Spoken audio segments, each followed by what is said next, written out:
Expand your vocabulary with our Core 2,000 Words ebook. It's free and packed with essential expressions that you'll use on a daily basis. Start building your vocabulary today. Click the link in the description below to download your free Filipino ebook before it's gone.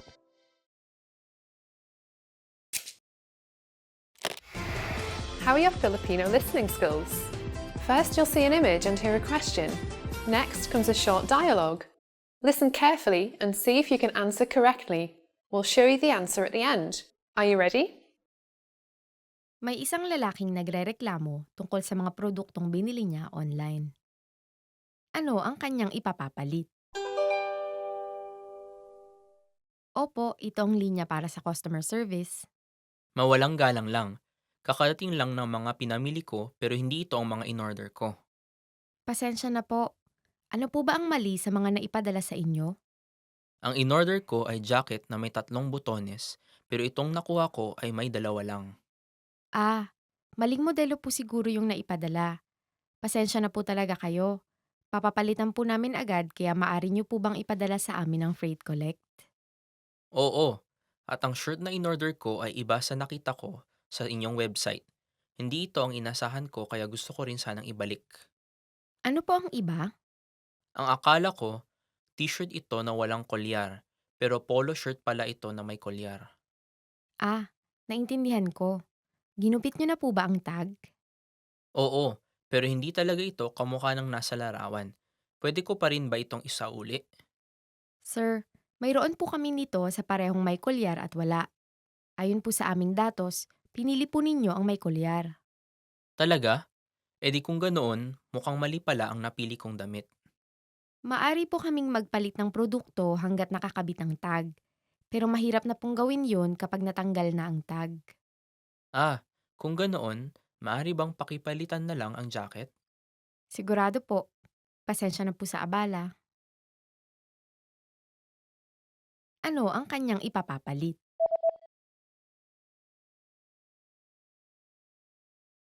May isang lalaking nagrereklamo tungkol sa mga produktong binili niya online. Ano ang kanyang ipapapalit? Opo, ito ang linya para sa customer service. Mawalang galang lang. Kakarating lang ng mga pinamili ko pero hindi ito ang mga in-order ko. Pasensya na po. Ano po ba ang mali sa mga naipadala sa inyo? Ang in-order ko ay jacket na may 3 butones pero itong nakuha ko ay may 2 lang. Ah, maling modelo po siguro yung naipadala. Pasensya na po talaga kayo. Papapalitan po namin agad kaya maaari niyo po bang ipadala sa amin ang freight collect? Oo, at ang shirt na in-order ko ay iba sa nakita ko sa inyong website. Hindi ito ang inasahan ko kaya gusto ko rin sanang ibalik. Ano po ang iba? Ang akala ko, t-shirt ito na walang kolyar pero polo shirt pala ito na may kolyar. Ah, naintindihan ko. Ginupit niyo na po ba ang tag? Oo, pero hindi talaga ito kamukha ng nasa larawan. Pwede ko pa rin ba itong isauli? Sir, mayroon po kami nito sa parehong may kolyar at wala. Ayon po sa aming datos, pinili po ninyo ang may kolyar. Talaga? E di kung ganoon, mukhang mali pala ang napili kong damit. Maari po kaming magpalit ng produkto hanggat nakakabit ang tag. Pero mahirap na pong gawin yon kapag natanggal na ang tag. Ah, kung ganoon, maaari bang pakipalitan na lang ang jacket? Sigurado po. Pasensya na po sa abala. Did you get it right? I hope you learned something from this quiz. Let us know if you have any questions. See you next time. Hi everybody, I'm Erica from FilipinoPod101.com. Do you know what monsters Filipino people are scared of? In this lesson, you'll learn about 3 scary monsters in the Philippines.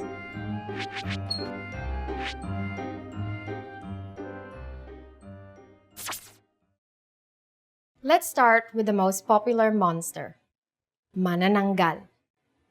Ma-na-nang-gal. It means flying vampire. The manananggal is a flying vampire torso and head.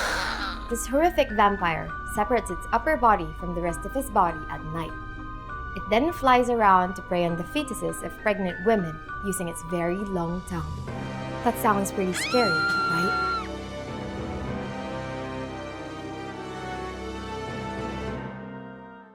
You might have heard about the next monster. The next one is Tiyanak. Tiyanak. It can be translated as evil baby in English. Tiyanak can be the offspring of a demon and the woman, or it can be the spirit of an aborted fetus seeking revenge.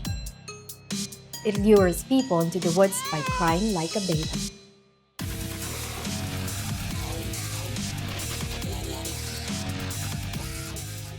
Okay, here's the last monster. Capre. Capre. Have you heard of this next one? This is the smoking giant. This monster is hairy and has a pair of red eyes. It is usually seen in big old trees and is not necessarily evil. However, it gets angry and vengeful when its tree is cut down. It also loves smoking cigars.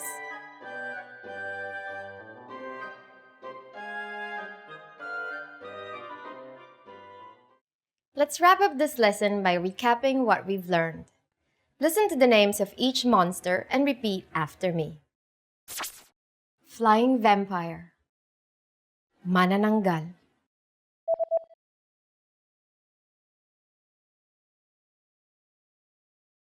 Manananggal. Evil baby. Tiyanak.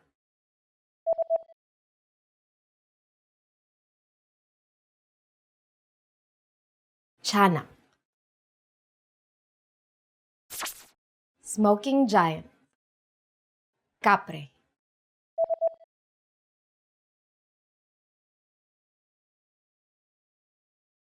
Capre.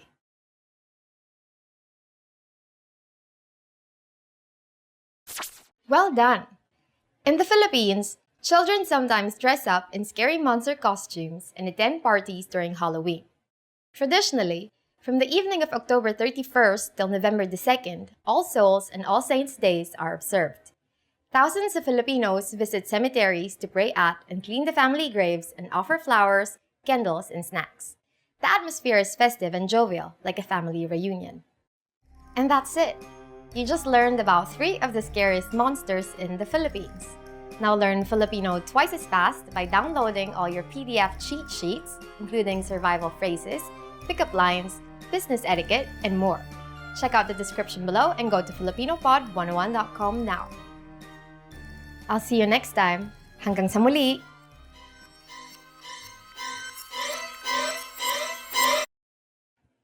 It can be translated as evil baby in English.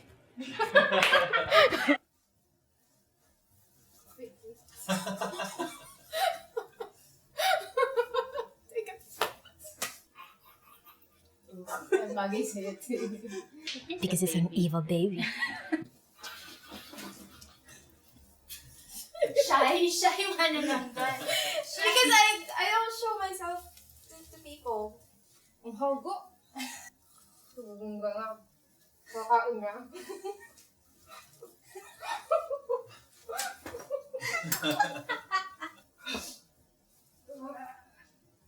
I can't see. So I just stand here. Oh god, wait, there's a tape on mine.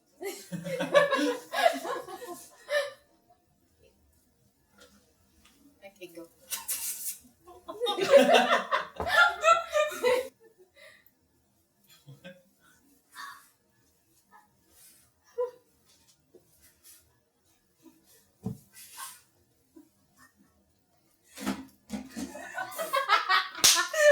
Hi everyone! Do you know how to say I love you in Filipino? In this lesson, you'll learn 3 different ways to say it. Let's start with how to express your feelings to your loved one. Mahal kita. Mahal kita. Mahal kita. Or if you want to explain those butterflies in your stomach, you can say, May gusto ako sa'yo. May gusto ako sa'yo. May gusto ako sa'yo. and when you feel that I love you is not enough, you can say, Hindi kayang ilarawan ng mga salita ang pag-ibig ko para sa iyo. Hindi kayang ilarawan ng mga salita ang pag-ibig ko para sa iyo.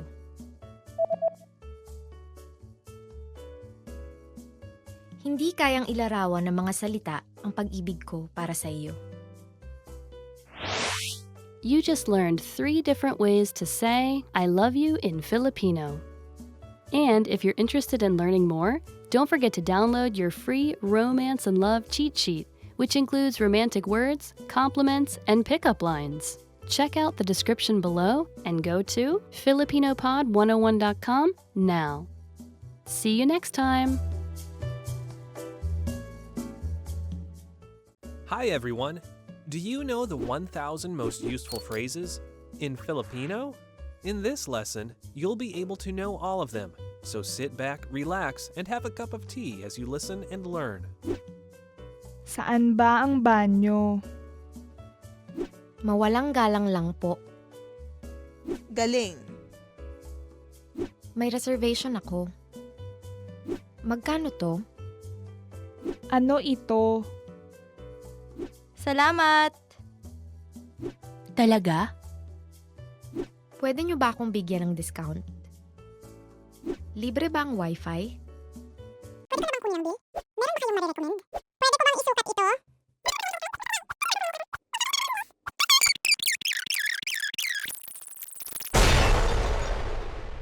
You just learned the 1,000 most useful phrases in Filipino.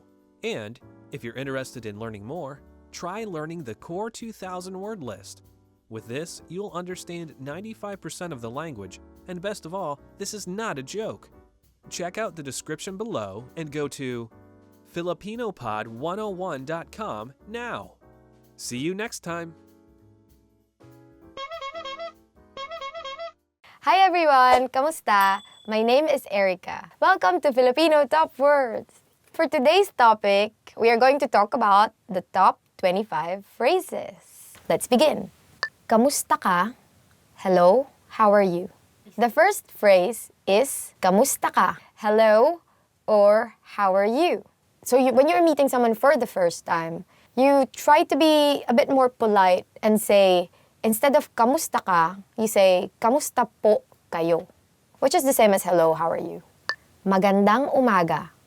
Good morning. So the next word is magandang umaga, which means good morning. People there are very, very warm, very kind. So it's very common to hear like people greeting each other when they pass by each other in the corridor and like in the classroom, for example, in the office. Magandang umaga sa inyong lahat. Magandang tanghali. Good noon. So now what do we say when it's noon? We say magandang tanghali. Good noon. In the Philippines, especially during lunchtime, when you come in and then like it's everyone is eating, you always say magandang tanghali. And then when they hear you say it, you sound as if you're a native speaker. Magandang hapon. Good afternoon. Okay, so when the morning is done, noon is over, then what do you say? Magandang hapon. Good afternoon. Magandang gabi. Good evening. So if you want to say good evening, you say magandang gabi. Anong pangalan mo? What's your name? So what if you're going to ask someone for their name? So you say, anong pangalan mo? Or, what's your name? If you meet someone for the first time, if it's the morning, you say, good morning. What's your name? Magandang umaga. Anong pangalan mo? When you want to ask someone for their name, you need to be polite. So, you add po, which is the particle, and then you use the plural form of you. So you say, ano pong pangalan nyo? Ako si, I'm. If you are on the receiving end of that question, then you say, ako si, name. Or, I'm, name. Ako si Erica. I'm Erica. Ikinagagalak kong makilala ka. Nice to meet you.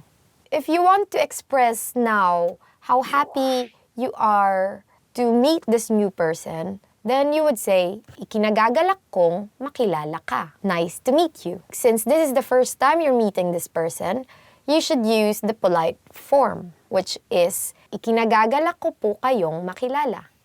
Ayos lang ako. Ikaw? I'm fine. And you? When someone asks you, how are you? Of course, either you are okay or you're not. You will say, you are fine. So how do you say it in Filipino? You would say, ayos lang ako. Ikaw. In English, I'm fine. And you? Or if you're not okay, you can say, ayos lang ako. Ikaw. Paki, please. So if you want to ask someone for a favor, what would you say? In English, we say please. In Filipino, we use a prefix that we say as paki. We add to another verb.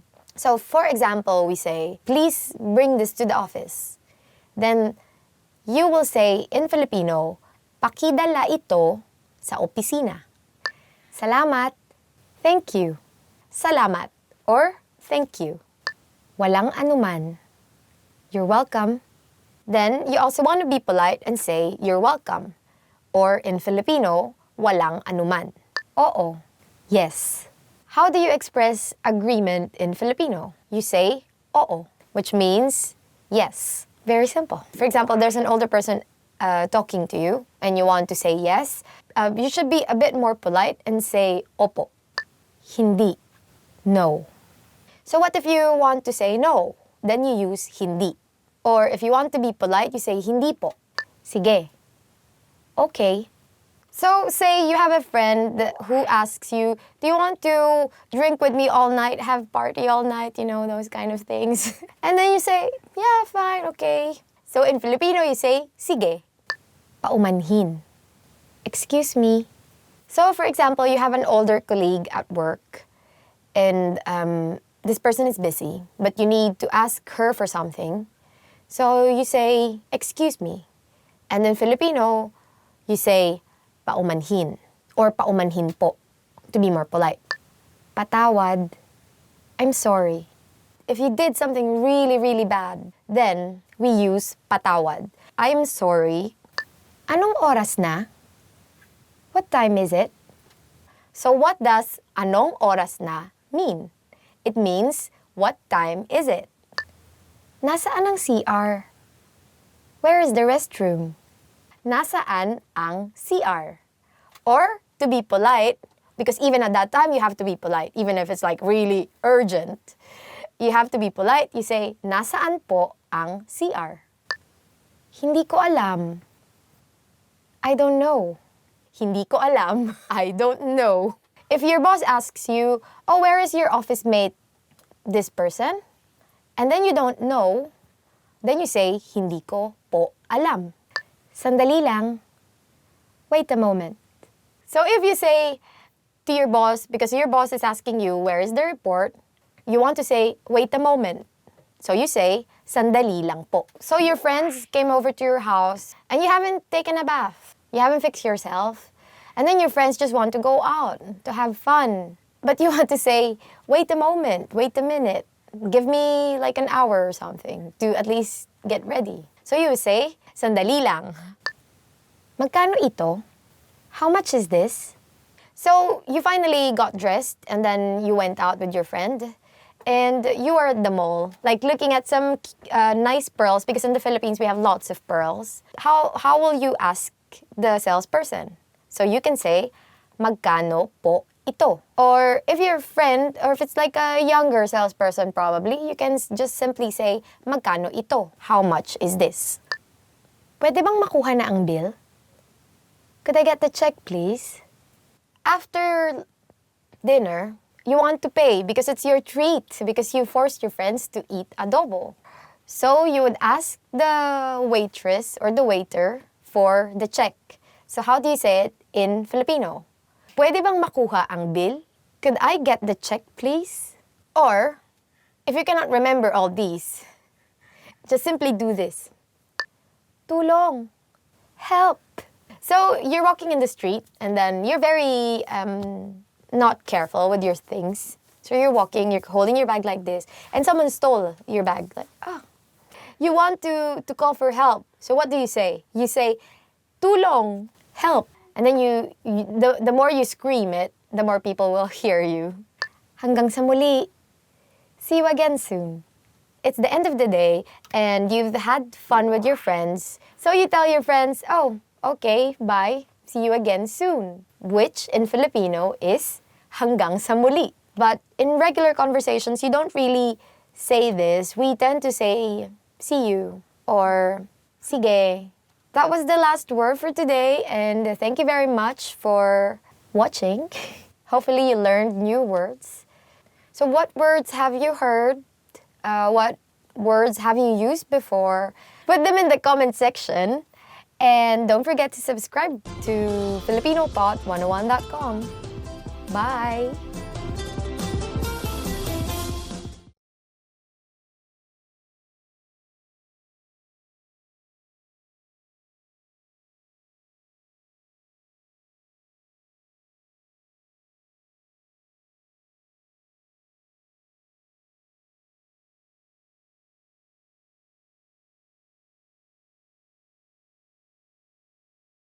Hi guys, welcome to Filipino Top Words. I'm Ice and today's topic is 10 phrases you always want to hear. Ang ganda mo ngayon. You look great today. Okay, the first phrase is ang ganda mo ngayon. You look great today. This is kind of a double-edged sword because if you say you look great today, did they look not great yesterday? But still, it's nice to hear, I guess. Ganda mo ngayon. Makeup ka, no? Miss na kita. I miss you. Next phrase is, miss na kita. I miss you. If you're away and they say I miss you, then that's fine, I guess, because like, you're not together. But if someone says you and you've been hanging out like every day, that means something else. Like, you're there but not there kind of thing. So, see for yourself. So, if you want to say that I really miss you, then you just say, miss na kita. May bonus sa katapusan ng buwan. There'll be a bonus at the end of the month. Okay, the next phrase that you always want to hear is, may bonus sa katapusan ng buwan. There will be a bonus at the end of the month. Yeah, this one, you'd want to hear this. Especially if you're like, not good with the bills. Napakagaling mong magluto. You're an excellent cook. Napakagaling mong magluto. You're an excellent cook. If you know how to cook, unlike me, and you give your friends some of the things you cook, and they say this to you, then always want to hear that. Yeah. Magpahinga ka. Ako ang maglilinis ngayon. Take a break. I'll do the cleaning today. Magpahinga ka. Ako maglilinis ngayon. Take a break. I'll do the cleaning today. Oh, yeah. Like, because if you hear this, that would be very great as well. I need help with the cleaning. Tama ka. You were right. Okay, another thing you might want to hear is tama ka. Or you were right. Yeah, I guess you want to hear this when you're in an argument. Dinalhan kita ng isang special na bagay. I brought you something special. Next one is, dinalhan kita ng isang special na bagay. That means, I brought you something special. I want something special. Unlimited ang budget. The budget is unlimited. Next phrase you would want to hear is, unlimited ang budget. Or, the budget is unlimited. Definitely. If you want, like, a bunch of equipment, and they say to you, the budget is unlimited. Like, yeah! Ililibre kita. I'll treat you. Next one is, ililibre kita. Meaning, I'll treat you. Ah, so nice. Oh, many Filipinos love hearing this. So, like, if you want to make Filipino friends, make sure to say this. Yeah. Ang bait mo. You're kind. Ang bait mo. Meaning, you're kind. Sometimes it's nice to know that, like, your kindness is being appreciated. So, like, if someone says this to you, then you'll feel happy, I guess. If you want to convey that they're very kind, just repeat the adjective. So it's gonna be ang bait-bait mo.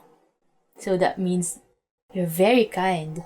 Okay, and that's it for this topic. 10 phrases you always want to hear.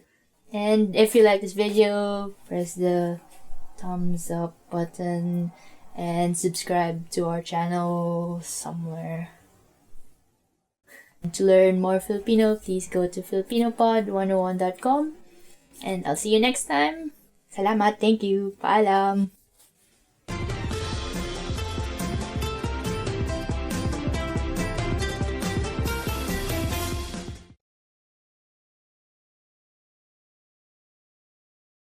Hi everyone, kamusta? My name is Erica, and welcome to Filipino Top Words. So our topic for today is 10 things to do in the summer in the Philippines. First word is magbiyahe sa ibang bansa.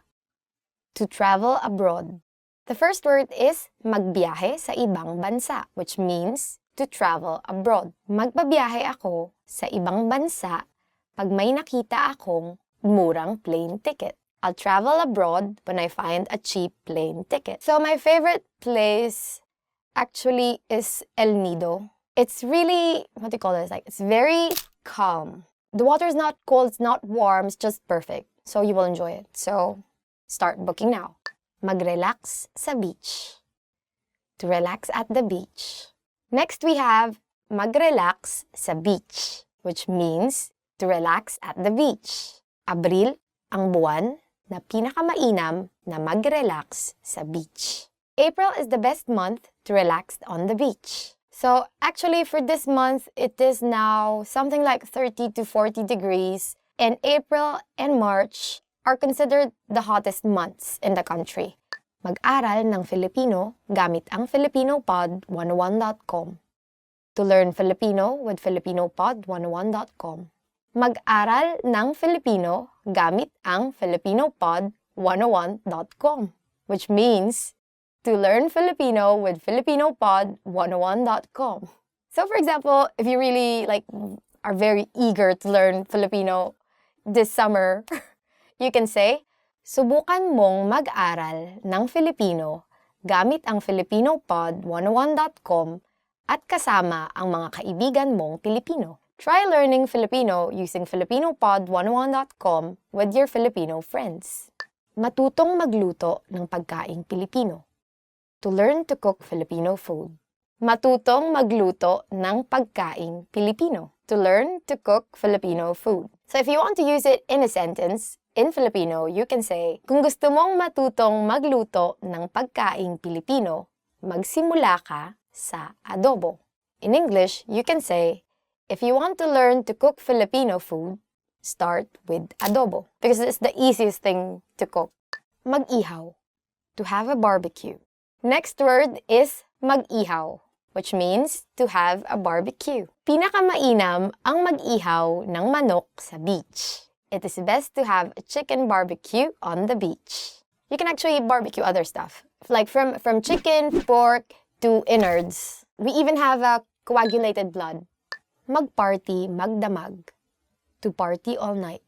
Next word is mag-party, magdamag. To party all night. Huwag kang masyadong maglasing kung gusto mong mag-party, magdamag. Don't get drunk if you want to party all night. In the summer, it's best to party all night. And actually in many, say Boracay, if you go to Boracay, there are lots of parties all night with bonfire, lots of music, drinking. So, if you want to experience all of these, book a cheap ticket now and come to the Philippines. Mag-hiking. To go hiking. Mag-hiking. In English, to go hiking. For example, we can say, kung gusto mong mag-hiking, siguraduhin mo muna na kaya ng katawan mo. If you want to go hiking, make sure your body can handle it. So now it's very, what they call this, like a thing for young people to climb Mount Pulag, which is the third highest peak in the country. According to Google, it's in Nueva Vizcaya, which is in a bit north of Manila. Magsaya kasama ang mga kaibigan. To have fun with friends. magsaya kasama ang mga kaibigan. In English, to have fun with friends. Mas mainam pang magsaya kasama ang mga kaibigan kaysa mag-party magdamag. It's better to have fun with friends than to party all night. So much not funnier. But you can do anything that you want since it's summer. No one will judge you, it's summer. Dumalo ng summer school. To attend summer school. Next word is dumalo ng summer school. To attend summer school. So in Filipino, you can use it in a sentence like, kaysa sa maglaro ka lang ng computer sa bahay, mas mabuti pang dumalo ka na lang sa summer school. Instead of just playing computer games at home, it's better if you attend a summer school. Manatili sa bahay at mag-internet. To stay inside and browse the internet. Manatili sa bahay at mag-internet. To stay inside and browse the internet. For example, you can say in Filipino, pag tinatamad akong lumabas, nananatili lang ako sa bahay at nag-i-internet. When I'm too lazy to go out, I just stay at home and browse the internet. You put on nice clothes and then the moment you step out of the door, you just melt. So I kind of understand like how some people would want to just stay indoors during summer. And so what you can do is to browse the internet. Wow. And that was it. Thank you very much for watching this video. This has been 10 things to do in the summer in the Philippines. Will you be doing this summer? Where are you going? So if you have any other plans, if you have any plans to do anything that you want to do this summer, don't forget to comment them below and don't forget to subscribe. Salamat! Tara, biyahe tayo! Na.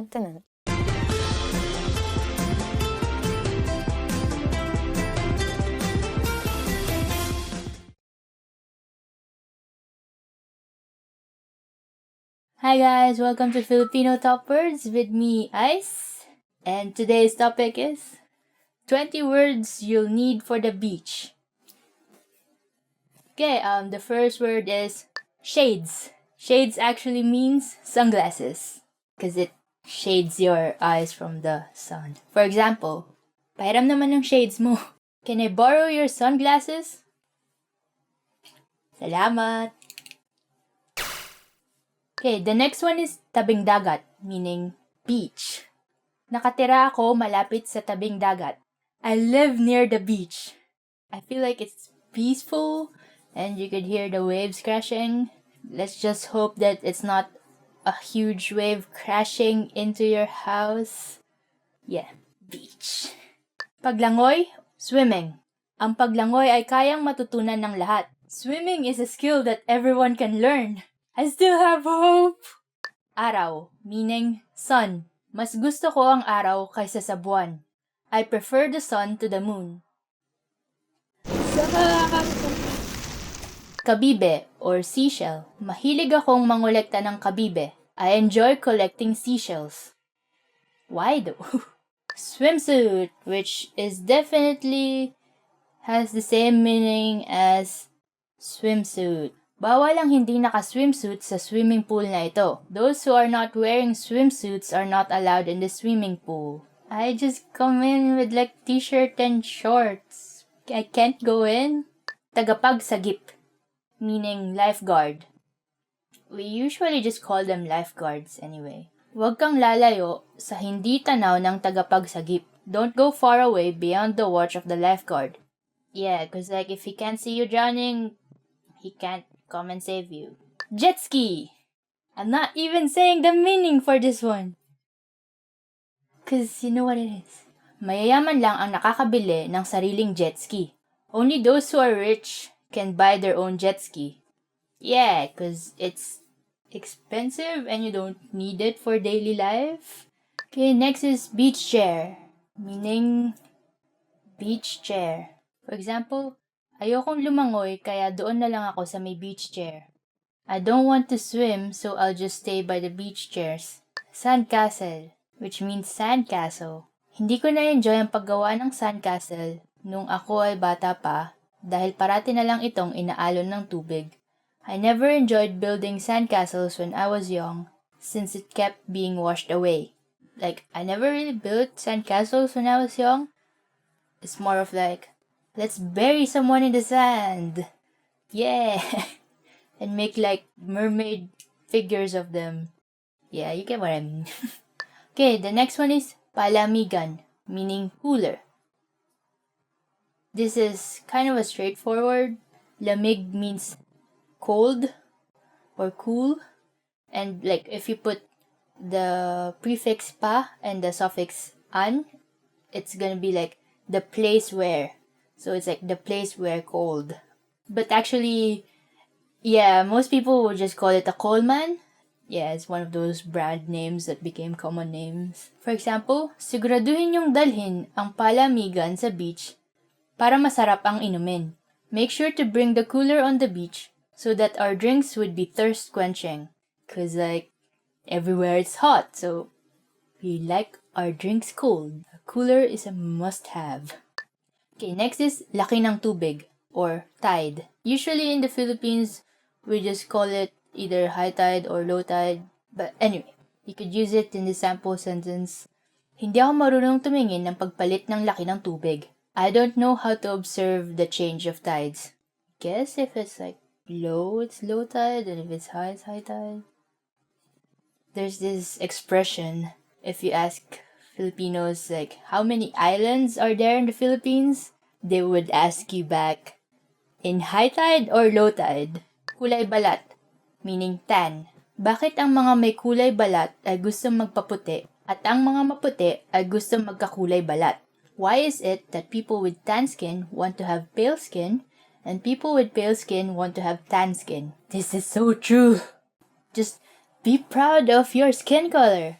Next is snorkeling, meaning snorkeling. May magandang snorkeling spot sa Coron, Palawan. There is a nice snorkeling spot in Coron, Palawan. If you want to go to a beach in the Philippines, please go to Palawan because it's very beautiful. Chinelas or flip-flop. Hindi na kailangan magdala ng sapatos pag pupunta sa beach. Chinelas na lang. There is no need to bring shoes when going to the beach. Just wear flip-flops. Chinelas is part of like Filipino culture. It's like the footwear you use at home. It's also the footwear that parents might use if you're being naughty. Sunblock or sunscreen. Kailangan maglagay ng sunblock dahil hindi maganda sa katawan ang matinding sikat ng araw. It's necessary to put on sunscreen because the strong UV rays is not good for your skin. Yeah, this is very important because like the sun could be very damaging to your skin. Bikini, meaning bikini. Bihira lang ang nakabikini sa beach sa Pilipinas. It's quite rare for people to wear bikinis in the beaches in the Philippines. I never really tried to count who has bikinis and who has swimsuits and who has just t-shirts and shorts. Everyone is free. Beach volleyball, meaning beach volleyball. There's an easy one for you. Beach volleyball ang usong sport kapag tag-init. Beach volleyball is a trendy sport during the summer. Okay, the next word is puno ng niyog. Coconut tree. Noong bata kami, mahilig kaming umakyat sa puno ng niyog. When we were young, we liked to climb the coconut trees so that you get the coconuts.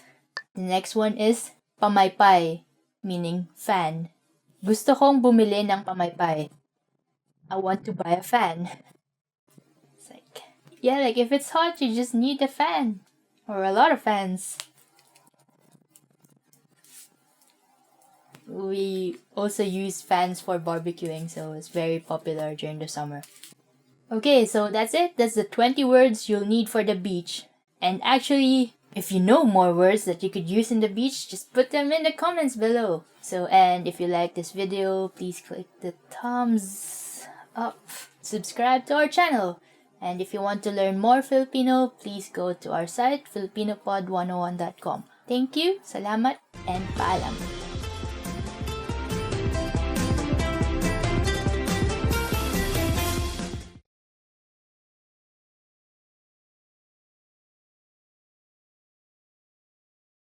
Hi everyone! Welcome to Filipino Top Words. I'm Erica, and today we are going to learn 10 phrases for surviving back to school. Let's look at our first word, and it is backpack. In Filipino, you say backpack, right? So if you want to say Backpack, you say backpack. It's a less it's like a less a, because of the K actually. It kind of sounds a bit rolled, right? So backpack. So if you want to say backpack, you say backpack. So you want to ask your friend, which is easier to carry, a backpack or a shoulder bag? Then, you say in Filipino, ano ang mas madaling buhatin? Backpack o shoulder bag? So the next word is kaklase, or in English, classmate. So for example, you have a very beautiful classmate in your school. So in Filipino, you would say, sikat ang maganda kong kaklase sa buong paaralan. My beautiful classmate is popular in the school. Of course, where would she be popular? She's your classmate, right? If you say my beautiful friend is popular in the school, okay, yeah, but my beautiful classmate is popular in the school. Kaklase is like a general, I guess it's just a term for classmate, right? We don't use it for any other thing, just classmate. Okay, so the next word is takdang aralin, or homework. In Filipino, you would say, nakikita ko ang halaga ng hindi pagkopya ng takdang aralin.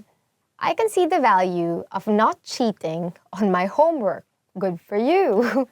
Okay, next word is pagsusulit. This is very important, so remember this. It might come up in your exam. Nice.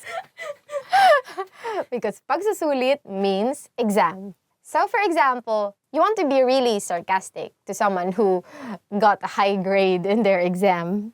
So you will tell them, ang mataas na grado sa pagsusulit ay hindi nangangahulugan na matalino ka. Or in English, a high grade in the examination doesn't mean you are intelligent. Hello, Supe. I have a friend, we're really friends, but in high school, he was the valedictorian. And I don't really study in high school, but he was the valedictorian. And then now we are always telling him, you only became valedictorian because you are good at memorization. And what's nice about him is that he admits it. That's why we're still friends. The next word is summer vacation. In English, it is summer break. Actually, it's also in English, summer vacation. But when we say summer break in Filipino, we don't use the term summer break, but we use summer vacation more, right? In Filipino, you would say, masaya ang summer vacation. Summer break is fun. Actually, in the Philippines, all year round it's summer. But it's not all year round it's vacation, no. It's just summer. And usually we have summer vacation from end of March, beginning of April, in time with the Holy Week, right? And that's actually the period when we have the hottest temperature. Sometimes around 40, right? 38, 40. Yeah, so it can get really hot. But because we have lots of beaches, there's always some place where you can go. And it's pretty cheap everywhere you go. And so summer break is fun. The next word is paaralan, or school. Probably, like many people, you have high hopes for yourself. So you want to say that you want to enter into a good school. So what you say in Filipino is, gusto kong makapasok sa magandang paaralan. I want to enter into a good school. Next word is pag-aaral, or to study. Ang pag-aaral ay isang pribilehyo. In English, studying is a privilege. Whether you think of it as a privilege or as a right or as a responsibility, it's actually up to you. But hopefully you are studying hard. The next set of words are actually phrases / sentences that you will use when you go to school. Actually, you can use it also for different things. You just change some words in it. So the first sentence is, ito ang unang araw ng klase. Or, it's the first day of class. So, you can also use it, if you're working, you can say, ito ang unang araw ko sa trabaho. Or, you can also use it for many things. Like, you have a boyfriend or girlfriend. This is our first day together. So, you can say, it's our first day together. Ito ang unang araw namin. So, next sentence is, pareho tayo ng klase. Which in English is, we are in the same class. This is very useful actually if you're very enthusiastic to see your friend that you haven't seen since summer vacation. The next sentence is, anong mga klase ang kukunin mo? What classes are you taking? This, again, I think this is more applicable for college students, right? because in the Philippines, especially, it depends on the university. But for example, the university where I went to, UP, right? Go UP. And I'm teaching English.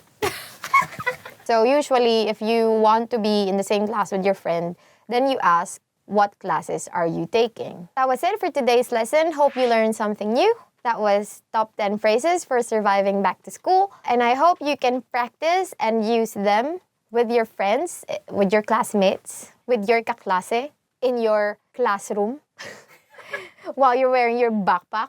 So don't forget to like, subscribe, and share with us any thoughts that you might have. Bye-bye. Thank you. Hanggang sa susunod. Mali. Hanggang sa muli.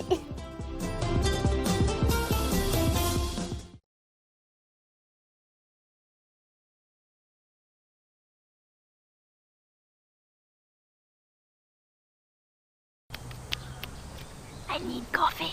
Hey guys, this is Ice, and welcome to another Filipino top words lesson. In this lesson, we're going to discuss 10 must-know autumn vocabulary words in Filipino. Okay, now let's go to the first word. It's sweater, meaning sweater. You got that one right. Filipinos don't usually use sweater because it's hot. There's this place called Baguio City, like north of Manila. It's cooler there, and it's definitely like the summer capital because everyone wants to go to the cooler place. I guess that's where you might need a sweater. Or if you want to go to the cinema, which has their aircon on full blast, then maybe you need a sweater. And where would you get a sweater? There's this store that has recently come to the Philippines, but it's a Japanese brand, Uniqlo. Well, you could use this sentence, maraming murang sweater na mabibili sa Uniqlo, which means there are a lot of cheap sweaters that can be bought at Uniqlo. Well, it's not actually cheap if you're earning Filipino peso. Just saying. Okay, moving on to the next one, it's maulan, meaning rainy. Ulan means rain, and we have ma in front of adjectives. So, maulan. Maulan means rainy. Ayaw ko ng maulan dahil mahirap maglakad. I don't like rainy days since it's hard to walk. It's not like gravity is 10 times more powerful if it's raining. A lot of Filipinos never bring umbrellas. We never check the weather if it's gonna rain or whatever. So, usually people get caught in the rain and just go rain, need to get out now. Or they just stay where they are and let the rain pass. The next one is mahangin, meaning windy. Actually, mahangin is also slang for someone who's super arrogant, because a lot of air. It's yeah, mahangin. Kahit hindi mababa ang temperatura, pwede ka pa rin ginawin kung mahangin. Even if the temperature is not low, you can still catch a chill if it's windy. Okay, the next one is maginaw, meaning cool. Ang pinakamaginaw na lugar sa Pilipinas ay ang Baguio. Baguio is the coolest place in the Philippines, temperature-wise. Okay, so the next word is definitely something you want to know if you want to talk about autumn. It's taglagas. Taglagas means autumn. Walang taglagas sa Pilipinas. There is no autumn in the Philippines because tropical climate, hot and hotter only, with a dash of rain and thunder. Next one is malamig, which means cold. You know what's good cold? Drinks. Cold drinks. I really want a cold drink right now. Okay, so maybe you want to compare two cities like Tokyo and Toronto. Which one is colder? Well, in Filipino, you can use this sentence. Mas malamig ang taglamig sa Toronto kaysa sa Tokyo. The winter in Toronto is colder than Tokyo. Yeah, the earth, closer to the sun, farther from the sun is colder. Yay! Science! The next word, it's castañas, meaning chestnut. Okay, for a sample sentence, mahilig ang nanay ko sa castañas. My mom is fond of chestnuts. Is my mom fond of chestnut? I don't know. Mommy, mahilig ka ba sa chestnut? please comment. So the next word is damit na may mahabang manggas or long sleeve shirt. Mas formal tingnan ang damit na may mahabang manggas. A long sleeve shirt looks more formal. Next word is mga dahong nalalagas, meaning falling leaves. Falling leaves. Maybe you're one of those like melancholic people and like you think that this is so like sad and like makes you think about life. Well, then you could use the sentence, nakakalungkot makita ang mga dahon na nalalagas. It's lonely to see falling leaves. The next one is araw ng pasasalamat, which means Thanksgiving. So we also don't have this in the Philippines. Yeah, if you're American and you want to talk about it, you could also say Thanksgiving, but like if you want to like go full Filipino, then please use araw ng pasasalamat. It literally means day of thanking. And that's it for today. That was 10 must-know autumn vocabulary, and I hope you could use some of that words to like tell your autumn stories. Anyway, guys, do you have any other autumn words that you want to know how to be said in Filipino? Or like, do you have any other climate questions? Just leave them in the comments and I'll check it out. I usually do, but I'm also like shy in replying. Thank you for watching, and I hope you liked that video. If you do, please click that like button. Please tell me what you think as well. Like, do you have any other topics that you want us to discuss here in Filipino Pod 101? Yeah, and that's it. And of course, if you want to know more Filipino, we have a lot of lessons in filipinopod101.com, so please check that one out too. Thank you. See you again next time. Salamat. Paalam. I'll be leaving now. Yeah.